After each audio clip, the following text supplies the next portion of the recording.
We are live.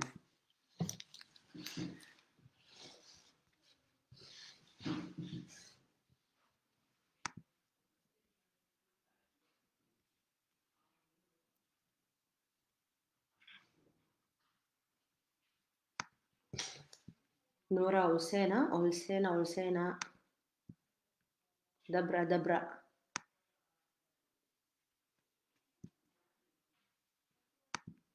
Oromoo kiyya akkamii Oromoon tiyya kun Olseenaa jirtanii Olseenaa.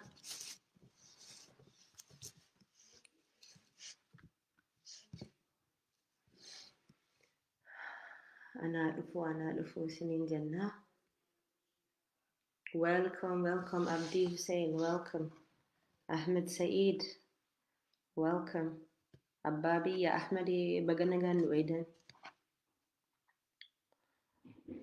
Oromoon tiyya isin sila sa'a 10 akka sa'atii Awustiraaliyaatti akka nu eedan galatooma. Kunillee qabsaa keessaniiti. Sababa COVID-19 kanaaf jecha manatti hafuu qabdanii gadi bahuu isinirra jiru jennaani asitti argamuu keessan waan guddaadha. Daqiiquma tokko keessatti nama 100 argachuudha. Waan xiqqaa miti waan guddaadha. Kanaafis Olseenaa isiniin jedha. Olseenaa. Bilbila kanallee ofirra cufadheeti. Anillee kana ofirra dhaamse isin dubbisuudhaaf akka kaleessa kanatti akka hin deebineef jecha. Olseenaa. Welcome my sister obboleeyyan. Isin martuu obboleeyyan kiyyaati. Anaa dhufu. Isinillee lubbuu kiyyaati.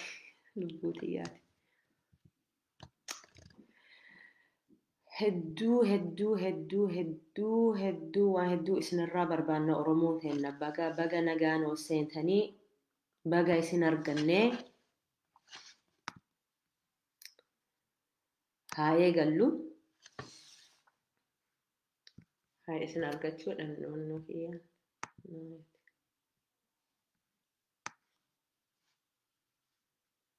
Okay. Hayya.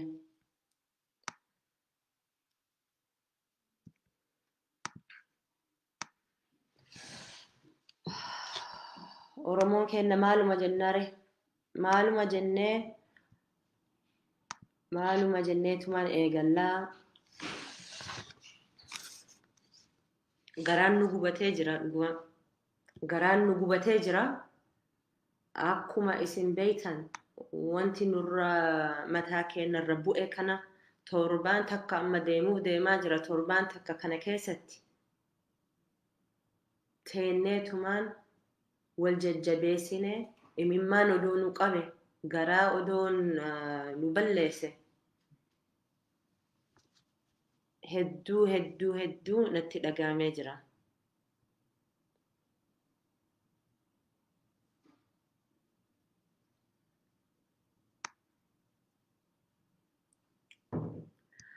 Akkuma isin beeytan dhaamsa kan isiniif qabu har'a galatoomii kaleessa san waan isin warra Awustiraaliyaa keessa jiran wanni ani isin gaafadhe heddumminaan iimeelii akka ergitanii fi baga ergitan isiniin jedha. Sagalee keessan dhagaamee ture.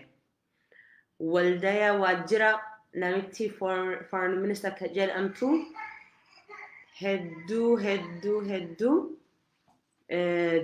deebii nu deebisanii jiran. Deebii isaanillee mucaa kiyyaan kun booyaa jira bara hirribaa ka'e. Laayivii kana dhaamsuuf deemaan jirra faccaame. Nuti ka godhuu qabnu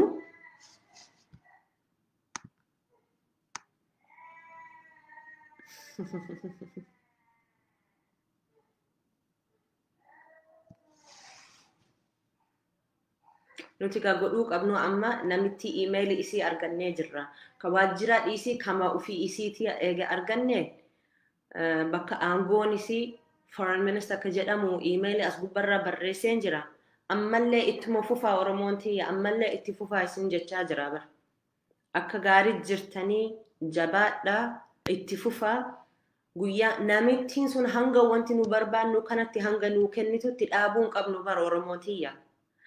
Rakkoon kan nutti mul'ateen kana ka guyyaa tokko qofaatii miti, ka guyyaa lama qofaa miti, ka torbaan meeqallee osoo hin ta'in, ka ji'a meeqa ta'in hanga wanti nu barbaannu argatutti itti fufuu qabna.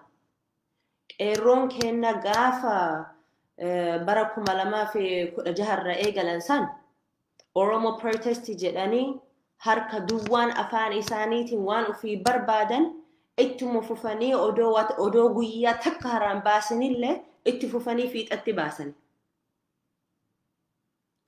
Nagaa karaa nagayaatiin waan barbaadan argatanii. Nuti bakka kanarra nu sochoosuu hin dandeessuu jedhanii harka akkana jedhanii ol baasan. Namni harka akkanatti ol baasan booda ajjeesuudhaaf fixuudhaaf hedduu namatti ulfaata. Mootummaa Itoophiyaaf yoo ittiin ulfaanne warra biyya alaa keessa jirutti ulfaata bara. Kana beekuun nurra jira. Kana dagachuullee hin qabnu. Akkuma isin beektan nuti Oromoon nama ajjeesuu dhiisi nama ammachuu nami haagi godhuu malee nama ajjeesuu hin beeknu bara Oromoon. Ajjeesullee miidhullee kana hin beeknu. Ka maqaa Oromoo balleessuu jedhan. Oromoo jibbiinsa qabdii jedhani. Oromoon nama ajjeesuu barbaaddi jedhani. Oromoon lolaa malee wanni biraa hin beeku jedhanii nuti nama ajjeesuu hin beeknu. Oromoon nama ajjeesuu hin beekullee miidhullee hin beeknu bara. Nuti sila odoo akka nama ajjeesaniif miidhaan osoo beekne sila dubbiin har'a kuni nurraan gahu. Gaafii gaafannu keessatti karaa hiriiraatiin tahe, karaa katabbaan tahe, karaa bilbilaan tahe. Nuti gaafiin kenna Amaara nu ajjeesaa, biyya nu baasaa, bulcha kennallee ajjeesaa jechaan turre gaafuma jalqabaan. Ammallee sanillee jechaan jiru. Nama nu ajjeesaa jechaa miti bar dubbiin. Garaa keessan haa gubatu, kiyyallee gubatee jira bar. Aara kenna bakka takkatti kenne wanti duraan fiixaa nutti baase sanimu ittuma deebi'uu qabna. Maal jettanii isin mee? Waan qeerroo kenna kanaan dura karaa nagaya odoo lolattiin seenin ka hojjetan ka dalagan kanaan dura bar nama tuffachaa turan. Qawwee malee hin taatu dubbiin jedhan. Kunoo qawwee malee muumicha ministeera biyya bakka isarra buufnee turre. Ammallee itti deebi'ee godhuun dandeenya sila odoo barbaanne. Gaafiin kenna gaafiin Oromoo nama ajjeesuu osoo hin tahin. Gaafiin kenna nun ajjeesinaa, hidhatti nun darbinaa, nun miidhinaa, shuggutiin nun dhayinaa, sagalee kenna nu caqasaa, mirga kenna fi haqa kenna nu eega jennee akkuma bara 2018 gaafiin sun fiixaa nu baasee bara. Gaafa san odoo qawwee qabannee gadi baane mee maqaa maal jedhanii nu dhayaniitiin nu fixuu dandahan. Karaa saniitiin miti. Karaa biraatiin arganne. Bakka isaan hin dhayne irraa tattaafanne obsine imimmaan kenna haqanne namni duunaan maqaan isaanii akka hin dagatamneef jecha ittuma fufne fiixatti baane. Ammallee maaliif fiixatti bahuu hin dandeenye ree? Ima dandeenya. Humni nu itti fayyadamne sagalee kennaa fi baay'ina kenna qofaatiin waan barbaanne waan cufa argannee turree bara. Abiyyi jennee gammannee wanti nu barbaannu kana bakkaan nu geessuu danda'a jennee gammanne. Gammannee gammachuu san karaa gaddatti garagale. Ammallee akkasumatti gaafachuu qabnaa yaa Oromootiyya. Ammallee gaafiin kenna tokkuma bar tokko sagalee tokkootiin dubbachuu qabna. Gaafiin kenna harka duwwaan gaafannee waan cufa kan nu barbaannu arganne. Ammallee harka duwwaa gaafataa jirra. Harka duwwaa jechuun harka qullaa miti bara. Harki kenna qullaa miti. Jabeenna wanti nu jabeessu kana beekuu qabna. We need to know what our strengths are. Isinuun beekanii wanti ani isin irra deebi'ee isin yaadachiisu fedheefi garagalii hattichatu iyyaa jetti Oromoon. Siigalee dubbiin kana garagalii yoo barbaaddanii kama ufii nu miidhaa jiran kana nurratti as deebi yookiin garagalchuu ni dandahan. Ufumaa balleessanii garagalanii badiin akka kenna taasisanillee dubbiin garagalchuun ni mala. Kuniin ta'uu bar dubbiin bakka sanitti seenuun qabnu nuti Oromoon. Oromoon tiyya wanti an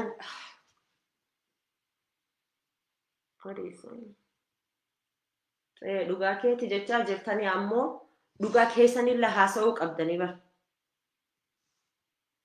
Wanti an waan kana jedhuufi akka isiniif galuu abdii guddaan qaba. Waan isin barbaadan irra haasa'uu qabdan. Bakkuma isin deemtan kana akkuma qeerroo kenna dubbatan nutillee afaan isaanii qabannee dubbachuu qabna. Qeerroon ebaluu ajjeesiin hin jennee bar. Mirga kenna nuu kenni jedhan malee. Kana biyya kana fixachuu qabna hin jenne bar qeerroon kenna. Biyya kenna nutti deebisii gama kennatti deebisii jedhan. Qawwee qabatanii mallaqa guuradhaa qawwee bituu qabna hin jenne bar qeerroon harka duwwaa kanumatti qabatanii deeman. An irruma deebi'ee isin yaadachiisuu barbaadeeti malee kana dagachuun qabnu. Wanti fiixaa nutti baase sun gaafa waggaa 4 waggaa 2 dura dagachuu nurra hin jiru. Oromoon diina ofii haala kamitti kuffisan? Ajjeechaan moo? Nama arrabsinaan moo? Amala kenna kanaa miti Oromoon tiyya. Humna qabnaa bar. Humna kennan, lakkoofsa kennan, baay'inni kennan sila haala saniin nama rifachiisuu qabna. Nama miliyoona 50 jechuun maal jechuudha Oromoon tiyya.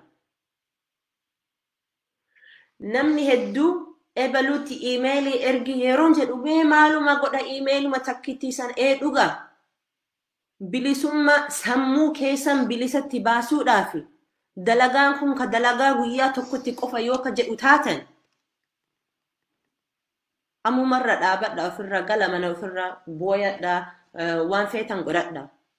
Dubbiin kun akkuma guyyaa jalqabarraa isiniif hime guyyaan kun dalagaan kun wanti nu godhuu qabnu kana yeroo dheeraatii fi waan deemaa jiru akka gaariitti uf eeguu qabna. Sammuu kennas eeguu qabna. Yeroo nama dubbisnullee eeguu qabna. Ebalu ajjeesi yeroo namaan jettu nama rifachiifta. Anuu rifachiifadha yeroo san dhageennan.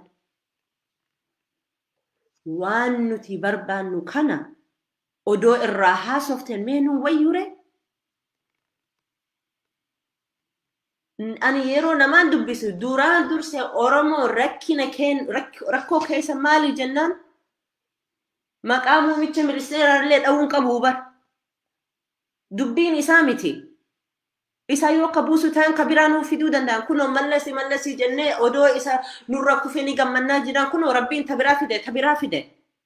Dubbiin sanii miti nuti waan nu barbaannu kanarra dubbachuu qabna. Kan nu barbaannu Oromoon nageenni barbaanna, bilisa barbaanna, walabummaa barbaanna. Waan ufumaan dalagachuudhaan barbaannu ree kana irra dubbachuu qabna. Nageenni barbaanna. Yeroo nama dubbifnu qawwee barbaanna maal barbaanna jennaan lolaa barbaanna jennaan addunyaa kana guutee jira bar lolaan. Nuti lolaan barbaannu. Nagaya barbaanna, nageenni barbaanna. Nagayaan jiraachuu barbaanna. Dubbiin kenna asirra eegaluu qaba, asittis fixuu qaba. Dubbiin nageenni kanarraa. Oromoon keessattuu yeroo walitti dhufan naguma jedhanii wal gaafatan. Akkasiimi. Aadaa kana ka aadaan kenna nu barsiise. Sila nama ambatti yeroo haasofnu odoo aadaa ofii kenna barsiifne. Dubbiin nagumaatiin haa eegallu.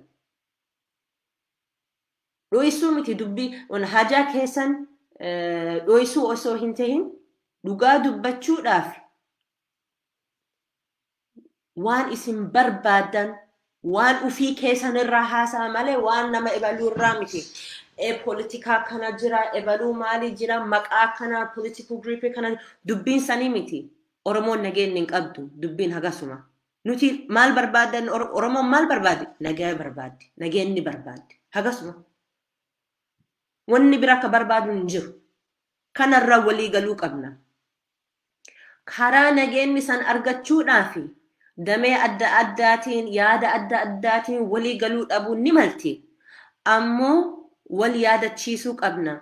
Walitti dhufnee yeroo haasofna haay Oromoon maal akka godhamuu qabu jennaan nageenni kana irra dubbachuun irra jira. Ijoollee kennallee kanuma barsiisuu qabna. Namni gariin toltuu ima beeynaa jedhan nuti namni maraa naguma barbaadanii jedhaniitu afaan yoo hin dubbanne namuu hin beekanii kana beeku isinirra jira obboleeyyaan tiyya. Ka isin yaadachiisuu barbaade. Namni yeroo nagaa barbaadu namni hedduu dhufe si cinaa dhaabata. Heddummaatanii sitti dhufani. Nama biraa dhiisi nuti Oromoon kenna kophaa kenna ufumaan nama miliyoona 50 taane akkana harkaa yeroo ka ol baasu taane torbaan tokko keessatti biyya guutuu san dhaabsisuu dandeenya. Kun wayyaada kiyyaati miti. Seenaa kennat waan kanaan dura arge irraa haasaa jira malee waan ufii kiyyaa miti. Biyya kana keessatti wanni si barsiisan wanni tokko yoo ka fiixatti baasu yoo ka fiixatti baafte waan ati barbaadde ka karoorfatte yoo ka argatu taate ammallee rakkina san yoo kasitti mul'atu tahe maal akka godhuu qabnaa jedhanii haarawarran deebi'anii wantuma isaan argatan duratti deebi'anii mee maaltu nu tahe jedhanii wal gaafatanii wanti san immoo irra deebi'anii itti fayyadaman. Nullee akkasuma godhuu qabna Oromoo. Nagaya barbaanna wal haa yaadachiifnu. Akka garagalchanii dubbiin sanillee hin barbaanna. Please wanti ani haasaa jirru kanarra akka isiniif galuu hawwii guddaan qaba. I hope dubbiin kiyya akka gaariitti isiniif galaa jira. Nu miidhaa jiran kana nurratti as deebisuu akka garagalchanillee dandahanii hin barbaannu. Aadaa keenya qaanfachiisuun qabnu, uf qaanfachiisuun qabnu. Aara keenyaaf jecha dubbiillee balleessuun qabnu. Humna guddaa qabna kana beekuu isinirra jira Oromoon. Oromoon baay'inni kanuu qabnu Afrika guutuu keessatti hin jiru. Waan Oromoon harkaa qabdu kana keessattuu nama rifachiisa baay'inni keenya. Sagalee tokkodhaan wanti nu barbaannu nagaya. Haala nageenni san argachuudhaaf dubbii yoo ka qabaachuu taatani waan ani isin yaadachiisuu barbaadu odoo waa ofiin dubbatin dura nagauma sanirraa eegala kanuuba Oromoon ka barbaaddu nagaya. Austraaliyaa kana keessatti mootummaa keenya amma warra ministeerota fa'a ka filannee ka bakka itti bu'anii kan silanuu eeguu qaban isaanitti iyyachuu qabna. Sisteemitu jira biyya keenya keessatti. Akkuma kaleessa isin yaadachiise biyya ofii keessatti wanti godhu yoo ka wallaalu taatan hawaasa ofii keessan gaafadha. Hawaasa keessan yoo ka beekuu dhabane research godhanii keessa laalanii eenyu qoratanii tuman si haa deebisan. Rakkinnaa miti bar kuni dubbiin kun boruu dhumuuf deemaa jiru bar nuti yeroo dheeraadhaaf asuma ta'uu qabna. Dadhabuun illee nurra hin jiru sila dadhabaallee hin jirru. Ittuma fufuu qabna. Yaada hedduu qabna bar dargaggoon keenya ka magaala ofii keenya keessa jiru. Isaaniif yaada hedduu qabane. Yaada hedduu kana itti fufuudhaan duraan dursee isinumaaf eegaa jiranii bar. Dalagaan kana ka ar'a isiniif kennine namittiin hanga wanti nu barbaannu kana hanga nu kennututti bira dabruun qabnu. Yaada keenya iyyuu ka biraatti fufaan jiru. Uf laaffisuun barbaannu uf jabeessuu qabna. Kanaaf amma isin gaafachaa jira. Mee ar'a maalirraa ooltanii isin? Twiiterii gubbaa baatanii? sheerii gootani ijoollee ofii gaafattani mee taa'aa ijoollee kiyya walumaan odoo ergine wayya jettanii gaafattani ijoolleen hoo dargaggoof shamarran keessan ka teknoolojii irraa kan quba qabdan email kana ergitanii jirtanii namitti oofisa waajjira isii bilbiltanii jirtanii ittuma fufaa jabaadha yeroo takka qofa yoo bilbilte yeroo lama yeroo sadiitti bilbiluu dandeessan guyyatti akkuma salaata shanan illee deebisuu bilbiluu dawwaluu qunnamuu ni dandeessan abdii guddaa isinirraa qabna nama hundaa fi dalagaa qabnaa bar everybody warra gurguddoo warra xixiqqoo warra jiddu jires everybody has a job and we can do this and we have done this we have been successful we can be successful again way isin yaadachiisuu qaba eenyu akka hidhaa keessa jiru isin yaadachiisuu qaba eenyu akka si eegaa jiru isin yaadachiisuu qaba ka'a lolaa isin jechaan jiru bar iyyadhaa hanga na ati gaafakkeennaaf mana namaa dheeynaan mana namaa san keessatti miidhinna akka jiraatu osoo beeytan dhodhooftanii balbalaa san irraa uf hin beeysiftanii akka rakkoon nama san irra hin geenne balbalaa dhadhaabee as jirraa bar jennaan namni san waan isaan irra jiru akka haa dhaabaniif jecha mootummaan amma ummata keenya miidhaa jira rakkisaa jiran nuti balbala yookiin huulaa isarraa dhadha'uu irraa nuti dhiifnee mootummaa keenya waamne kun harka keessanitiin balbala keessan dhadhaa jettanii isaan duuba dhaabatanii dhiiguu isinirra jira akkuma qeerroon akkana dhaabatanii godhan isinillee dhaabatanii akkanuma godhuu qabdanii mootummaa ofii keessaniiti afaan isaan beekan itti fayyadamtanii santu barbaachisa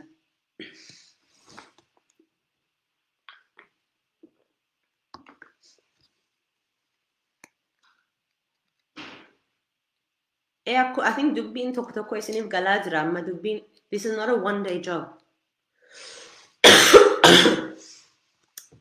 namni guyyaa tokko qofaatiif yoo dalaguu barbaadani sirriitti dalaysiisuu dandeessan nuti oromoo taanee nama hunda irra caala kan beekuu qabdu fiigichi keenyarra haa eegalu fiigichi keenya addunyaa keessatti ka beekamaa tahe Oromiyaa keessatti trainingi godhan Oromiyaa keessatti akka itti fiigan baratan fiigicha kanarra maal barannere fiigichi warra Oromoo Oromiyaa keessatti